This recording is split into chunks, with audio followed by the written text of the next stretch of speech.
Donc là pour le pied, pas besoin de vis, on a juste à visser ici. Hop, donc c'est assemblé, pied très classique. Donc là le pied on vient juste le glisser ici et on se refait un petit plaisir. Donc là en moins d'une minute on a un écran qui est assemblé. Ce qu'on va faire c'est attraper directement le tapis de souris. On vient le positionner ici. Vous voyez que c'est un assez grand tapis quand même, mais il n'est pas non plus si grand que mes autres tapis que j'ai derrière. Après franchement ça fait le taf. L'écran on va le centrer. On peut déjà mettre le casque sur le côté. Tout de suite le clavier on vient le poser ici. Vous voyez il y a la place. Il y a aussi bien sûr la place pour la souris. On a quand même la place, comme il n'y a pas de pavé numérique, de la déplacer comme il faut. Le câble du clavier il ressemble à ça, donc c'est du type C comme je vous l'ai dit, tressé.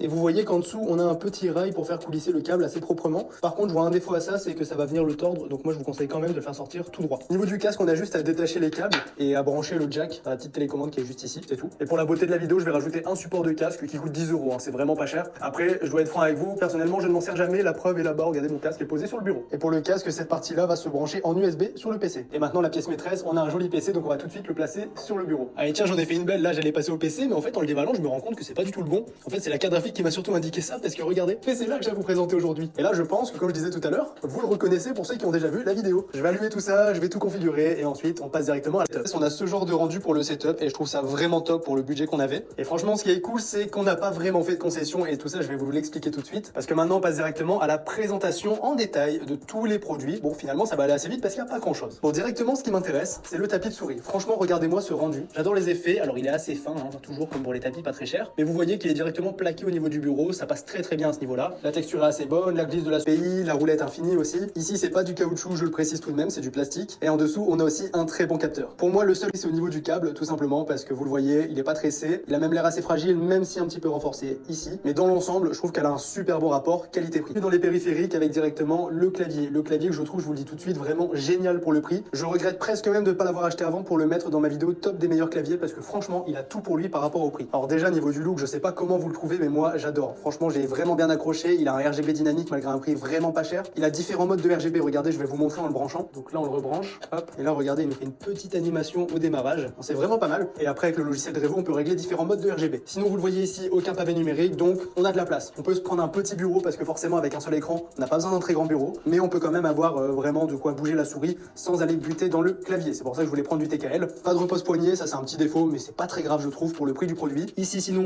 on est sur des switches bleus. Je vous propose tout de suite de mettre ce micro à côté et de l'écouter.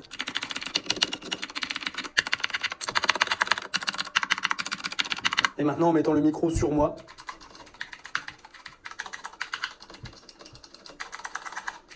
Donc voilà, c'est du Switch Blue, toujours assez bruyant, on aime ou on n'aime pas. Moi je suis vraiment pas fan de celui-ci, regardez, ça s'enlève assez facilement, mais c'est vrai que pour faire beau, c'est assez pratique pour 10 €. Donc le petit HyperX Cloud 2 se présente comme ceci. On est ici sur la version filaire de ce casque, et là, admirez-moi un petit peu ça, on a du plastique sur le côté, on a du simili-cuir sur la partie arceau, le HyperX qui est gravé ici, c'est vraiment top. J'ai la version grise ici avec des surpiqûres grises. De cette couleur, il fait vraiment très classe, après la plupart du temps, il est vendu en rouge, avec des petits rappels rouges. On a aussi l'arceau métallique, le câble qui est juste ici tressé, donc ça c'est très bien, le microphone qui est détachable. Point important aussi, si vous n'avez pas besoin de parler à quelqu'un, vous l'enlevez. Sinon sur le casque, il n'y a aucun bouton. Tous les boutons sont présents juste ici sur sa télécommande. Donc, vous voyez qu'on peut régler la partie audio, regardez, ça se règle juste ici. Vous pouvez aussi régler le microphone. Microphone, vous aurez un test après. Vous pouvez activer ou désactiver le 7.1 virtuel et aussi mute et démute le microphone. Donc casque assez complet et ce que j'aime beaucoup aussi, c'est son câble. Il est vraiment très long, vous avez vraiment de quoi faire.